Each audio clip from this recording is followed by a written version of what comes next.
Channel 7, #1 in Northern California.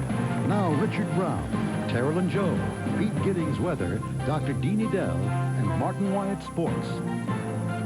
This is Channel 7 News at 6.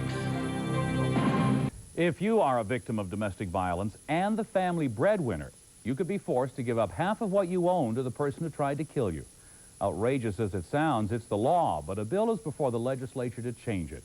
Channel 7's Eric Thomas joins us live from Sacramento with the details. Eric? And Richard, there's a real irony here. If you're convicted of trying to kill your spouse and you write a book about it, you're not allowed to profit from that. If you do the same thing and get a divorce, under California law, you could get spousal support. And of course, the victims who've lived through this scenario find it incredibly unfair. We're going to show you how this loophole has affected two Bay Area people, both of whom were at the Capitol today trying to make a change. 1976, my wife hired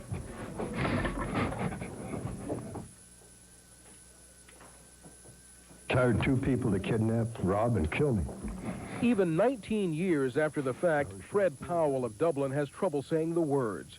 Trouble telling a state Senate committee that his ex-wife not only went to prison for hiring a couple who shot him 4 times, but to literally add insult to injury, she now wants him to pay for it. She's put a hold on my pension until she can claim her portion of it according to these California laws.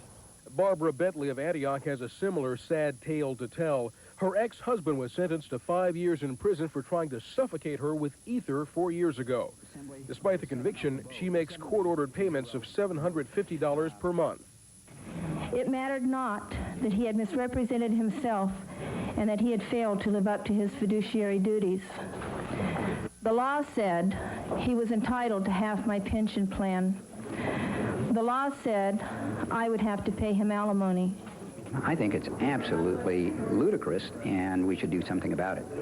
Powell and Bentley were at the Capitol today pushing for passage of Rainey's Assembly Bill 16, which would outlaw support payments for anyone convicted of trying to kill a spouse. If an individual tries to murder a spouse, that they could not attach their retirement, they could not get alimony, and they could not force them to pay for the insurance. Child support would not be affected under this bill, which is already passed out of the Assembly, and keeping in mind how tough it's been to get things through the Assembly, it passed out on a 70-0 vote. It passed out of the Senate Judiciary Committee today on an 8-0 vote with a few minor amendments, and right now it is headed for the Senate floor, where support is also expected to be strong. Richard, back to you. Eric, let's suppose for the sake of argument this does pass. Would it be grandfathered back to help these people today? Unfortunately, that's probably not the case, and Barb Bentley, who's been the driving force behind this bill, says she realizes that, and she's been pushing for it not because it would help her, but because it would help the next folks who come along who could be so adversely affected by this. Back to you. All right, Eric, thank you. This is Channel 7 News at 6.